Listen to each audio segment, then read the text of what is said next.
नमस्कार, आप देख रहे हैं इंडियन टीवी न्यूज। केंद्रीय कर्मचारियों के लिए बड़ी खबर, 8वां वेतन आयोग हुआ सुपर एक्टिव। केंद्रीय सरकारी कर्मचारियों और पेंशनर्स के लिए इस वक्त की सबसे बड़ी खबर सामने आ रही है। 8वें वेतन आयोग को लेकर हलचल अब तेज हो चुकी है और तैयारियां अंतिम चरण में पहुंचती हुई दिखाई दे रही है। सूत्रों के मुताबिक 8वां वेतन आयोग अब पूरी तरह से सुपर एक्टिव मोड में आ गया है। आयोग ने अलग अलग कर्मचारी संगठनों और यूनियनों से सुझाव मांगना शुरू कर दिया। सबसे अहम बात यह है कि सभी संगठनों को 10 अप्रैल 2026 तक आयोग से अपॉइंटमेंट लेना होगा, जबकि 30 अप्रैल 2026 तक अपने सुझाव लिखित रूप में जमा करने होंगे।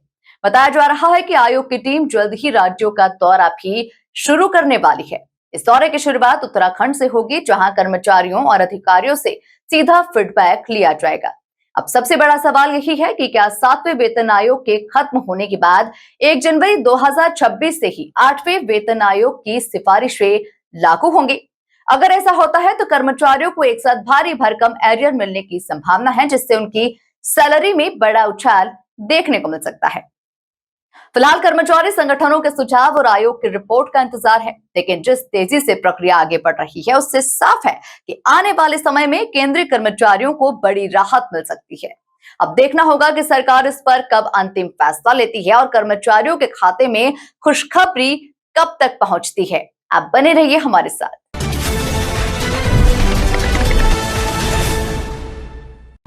केंद्रीय कर्मचारियों और पेंशनर्स के लिए बड़ी खबर। सालों का इंतजार अब अपने आखिरी और सबसे अहम दौर में पहुंच चुका है।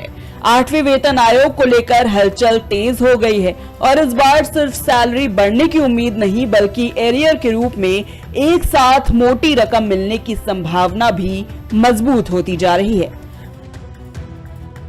आयोग अब एक्टिव मोड में है, प्रक्रिया तेज हो चुकी है और जो फैसले आने वाले हैं वो लाखों परिवारों की आर्थिक तस्वीर बदल सकते हैं।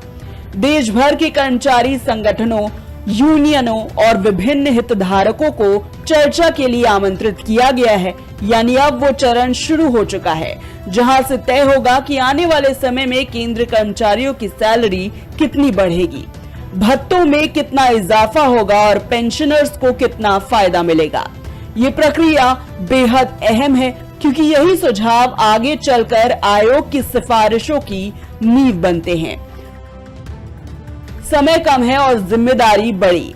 3 नवंबर 2025 को गठित इस आयोग को तय समय के भीतर अपनी रिपोर्ट सरकार को सौंपनी है। आयोग के पास अब करीब 13 महीनों का ही समय बचा है। ऐसे में हर बैठक, हर इनपुट और हर चर्चा बेहद महत्वपूर्ण हो गई है। यही वजह है कि अब काम को तेजी से आगे बढ़ाया जा रहा है और पूरा फोकस सिफारिशों को अंतिम रूप देने पर है।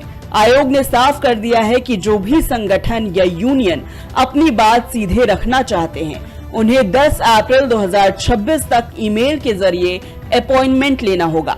इसके साथ ही वेतन, भत्तों और पेंशन से जुड़े सुझाव भेजने की आखिरी तारीख 30 अप्रैल 2026 तय की गई है। यानी अब समय सीमित है और हर सुझाव की अहमियत बढ़ गई है, क्योंकि इन्हीं सुझावों के आधार पर तय होगा कि कर्मचारियों को कितना फायदा मिलेगा। इस बार आयोग का फोकस सिर्फ कागजी प्रक्रिया तक सीमित नहीं है, बल्कि जमीनी स्तर पर जाकर फीडबैक लेने की तैयारी भी पूरी हो चुकी है। 30 मार्च को ही घोषणा के मुताबिक आयोग की टीम अपने दौरों की शुरुआत उत्तराखंड से करेगी, जहां स्थानीय संगठनों, संस्थानों और कर्मचारियों से सीधे बातचीत की जाएगी।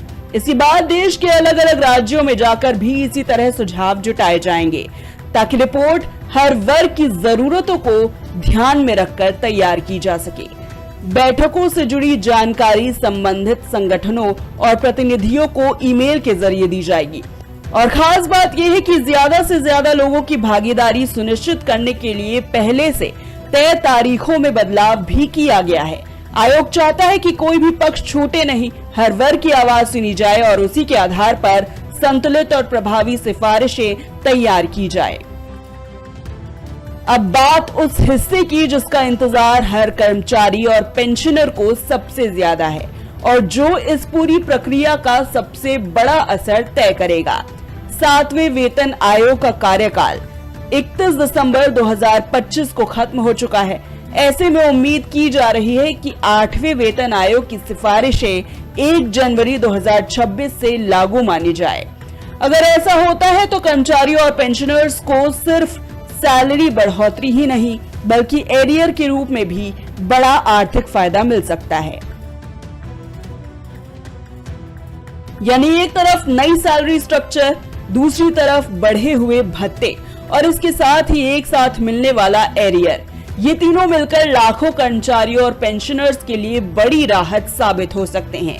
कई मामलों में ये एरियर एक मोटी रकम के रूप में सामने आ सकता है जो सीधे लोगों की आर्थिक स्थिति को मजबूत करेगा। हालांकि अभी अंतिम फैसला आना बाकी है, लेकिन जिस तेजी से प्रक्रिया आगे बढ़ रही है उससे साफ संकेत मिल रहे हैं कि आयोग अपनी सिफारिशों को तय समय में पूरा करने की दिशा में तेजी से काम कर रहा है और आने वाले महीनों में इस पर बड़े अपडेट सामने आ सकते हैं।